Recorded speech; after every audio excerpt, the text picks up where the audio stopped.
तर हाय आणि जय शिवराय मित्रांनो. आपण कंपनीत गाडी खाली करून रात्रीच आलो होतो, पण रात्री काही भत्ते वगैरे बसवले नव्हते. आता बसून घेत होत्या. सकाळी सकाळी आपल्याला जायचं होतं लोडिंगला राहुल किल्ल्याला जायचं होतं. ते स्वयंपाक वगैरे बनवून घेतला आम्ही मस्तपैकी वगैरे. स्वयंपाक वगैरे बनवून मस्त असं जेवायला मिवायला बनवून गाडी वगैरे साफ करून घ्यावं म्हणलं मित्रांनो. बघा मुगाची डाळ आमची कशी बनते, मस्तपैकी भाजी वगैरे बनवून गाडी वगैरे अशी योगा साफ वगैरे करून घेतली. मग काय असं वजनात उगं साफ वगैरे झाली गाडी. मग गेल्या आंघोळीला मित्रांनो. आंघोळीला गेल्याच्या नंतर मग काय आंघोळ वगैरे करून येऊन मस्त जेवण वगैरे करायला बसल्या.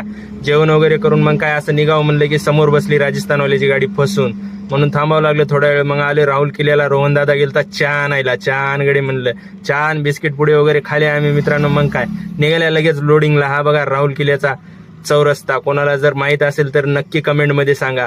मग काय हे निघाल्या मस्तपैकी. आले वीर बजरंग ट्रान्सपोर्टचे मालक ड्यू घेऊन आपला भरायला. मग आपण असं वजनात भरायला निघालो मित्रांनो. ब्लॉग जर आवडते असतील तर चॅनलला सबस्क्राईब करा. भेटू नेक्स्ट